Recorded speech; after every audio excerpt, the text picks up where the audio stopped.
আসসালামু আলাইকুম। সুমাইয়াস কিচেনে সবাইকে স্বাগতম জানাচ্ছি আমার আজকের আরও একটি নতুন রেসিপি দেখার জন্য। আমি আজকে আপনাদের সাথে শেয়ার করব অসম্ভব মজার টক ঝাল মিষ্টি কাঁচা পাকা বড়ির আচারের রেসিপি।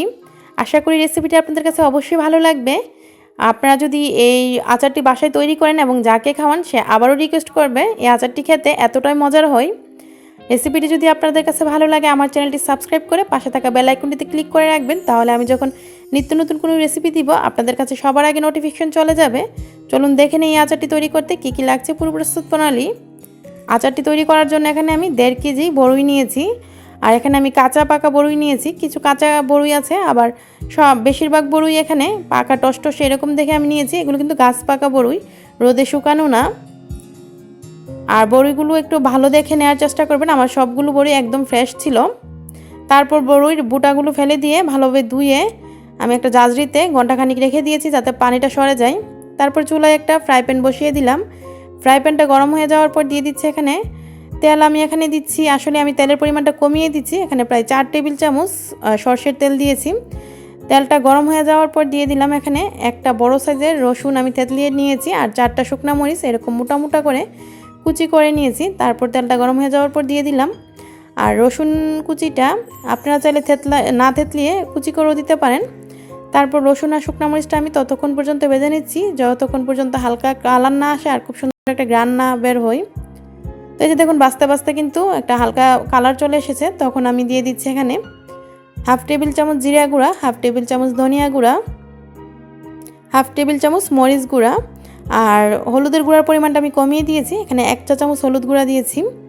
তারপর মশলাটা নেড়েচেড়ে মিশানোর পর দিয়ে দিচ্ছি এখানে 2 কাপ এটা আখের গুড় নিয়েছি আমি, এখানে 2 কাপ আখের গুড় দিয়ে দিলাম। আপনারা চাইলে খেজুরের গুঁড়ো দিয়ে করতে পারেন। তো আখের গুঁড়ো আমি এখানে 2 কাপ দিয়েছি, এই জন্যই আমার বড়িগুলো অনেক বেশি টক ছিল, সেই জন্য। আপনাদের বড়িগুলো যদি টক কম হয় তাহলে মিষ্টির পরিমাণটা কমিয়ে দিবেন, আর আপনাদের পছন্দ মতো মিষ্টির পরিমাণটা কমিয়ে বাড়িয়ে দিতে পারেন। তারপর আমি নেড়েচেড়ে খেজুর গুড়টা গলে আসা পর্যন্ত অপেক্ষা করছি। চুলার আঁচটা আমি এই পর্যায়ে মিডিয়াম লো আঁচে রেখেছি। আর দিয়ে দিচ্ছি এখানে স্বাদ অনুযায়ী লবণ, যেহেতু আচারে কিন্তু লবণের পরিমাণটা একটু বেশি লাগে। তারপর সব কিছু নেড়েচেড়ে এই যে গুড়টা নিয়েছি, গুড়টা গলে আসা পর্যন্ত অপেক্ষা করছি। গুড়টা যখন গলে একদম ভালো করে সব কিছু মিশে গিয়েছে তখন দিয়ে দিচ্ছি এখানে বড়িগুলো। তো বড়িগুলো দেওয়ার পর এখন আবারও নেড়েচেড়ে মিশিয়ে নিচ্ছি সব কিছুর সাথে। চুলার আঁচটা এখন আমি ফুল আঁচে রেখেছি। তো বড়িগুলো নেড়েচেড়ে ভালোভাবে মিশিয়ে নিচ্ছি। আর এই বড়িগুলো কিন্তু এমনিতেই খুব সুন্দরভাবে সিদ্ধ হয়ে যাবে, এক্সট্রা কোনো পানি দিতে হবে না। আমি এখানে সিরকা দিয়ে দিচ্ছি, আর এই সিরকাটা দেওয়ার কারণে এই আচারটা অনেকদিন ভালো থাকবে। আমি এখানে 1/3 কাপ সিরকা দিচ্ছি। আর সিরকা হচ্ছে ভিনেগার, অনেকে প্রশ্ন করে থাকেন ভিনেগার আর সিরকা কি একই জিনিস নাকি। তো ভিনেগার আর সিরকা কিন্তু একই জিনিস।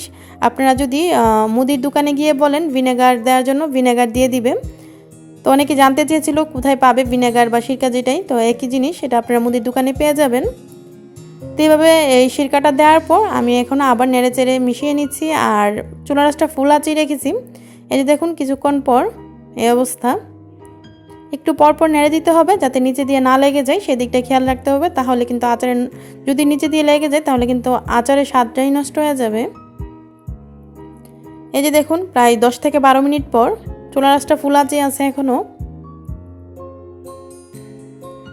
আবারও নেড়ে চেড়ে দিচ্ছি। আমি কিছুক্ষণ পরপর নেড়ে দিচ্ছি। আর বড়িগুলো এরকম একটু গলে গলে আসবে কিন্তু। তো প্রায় আরও 10 থেকে 12 মিনিট পর বড়িগুলো কিন্তু আমি চামচ দিয়ে ভাঙার কোনো দরকার হয়নি, এমনিতেই গলে এসেছে। যেগুলো কাঁচা ছিল সেইগুলো একদমই গলে গিয়েছে। আর এইরকম একটু গলে গেলে কিন্তু খেতে বেশি মজার হয়। তারপর আমি দিয়ে দিচ্ছি এখানে 5 ফোড়ন বা আচারের মশলা যেটাই বলুন। তো কীভাবে আচারের মশলা করতে হয় এর আগে কিন্তু আমি একটা আচারের রেসিপিতে, জলপাইয়ের আচারের রেসিপিতে আপনাদের সাথে শেয়ার করেছিলাম। আপনারা চাইলে আমার জলপাইয়ের আচারের রেসিপিটা দেখে নিতে পারেন। এখানে আমি 5 ফোড়নটা হালকা তেলে তারপর এরকম করে গুঁড়া করে নিয়েছি। এখানে আমি দিয়ে দিচ্ছি 2 টেবিল চামচ আচারের মশলার গুঁড়া। তো তারপর এই মশলাটা দেওয়ার পর এখন আমি নেড়েচেড়ে প্রায় 5 থেকে 7 মিনিট রাখবো চুলায়। চুলার আঁচটা আমি ফুল আঁচেই রেখেছি, 5 মিনিট রাখলেই হবে। তো 5 মিনিট আমি এভাবে নেড়েচেড়ে দিচ্ছি। আর মাখা মাখা হওয়া পর্যন্ত অপেক্ষা করছি। এটা কিন্তু মাখা মাখা হয়ে গিয়েছে। এই যে দেখুন এখন কিন্তু আঠালো হয়ে গিয়েছে 5 মিনিট পর এই অবস্থা। তো এখন আমি চুলাটা বন্ধ করে দিব। আমার আচারটা কিন্তু হয়ে গিয়েছে। আর আপনারা চাইলে এর চেয়ে বেশি আরেকটু শুকিয়ে মানে আরেকটু জাল করেও নিতে পারেন। তবে এরকম এরকম আঠালো হলেও নামিয়ে নিলে কিন্তু খেতে বেশি মজার হয়। এর চেয়ে বেশি আর শুকানোর দরকার হয় না।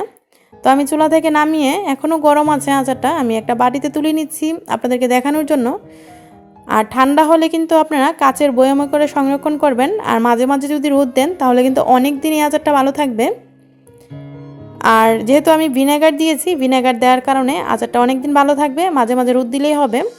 তারপরে যদি আপনারা বেশি দিন সংরক্ষণ করতে চান ফ্রিজে রেখেও সংরক্ষণ করতে পারেন। কাঁচা পাকা বড়ইর এই আচারটা এতটাই মজার হয় যে আপনারা যদি তৈরি করেন তাহলেই বুঝতে পারবেন। আশা করি আমার আজকের এই আচারের রেসিপিটা আপনাদের কাছে ভালো লেগেছে। যদি ভালো লাগে আমার চ্যানেলটি প্লিজ সাবস্ক্রাইব করতে ভুলবেন না এবং রেসিপিটি আপনারা আপনাদের পরিবার ও বন্ধুর সাথে শেয়ার করতে ভুলবেন না। রেসিপিটি ভালো লাগলে একটা লাইক দিবেন। আর আমার আজকের এই রেসিপিটি দেখার জন্য আপনাদের সবাইকে অসংখ্য ধন্যবাদ। সবাই ভালো থাকবেন, আমার জন্য দোয়া করবেন। আল্লাহ হাফেজ।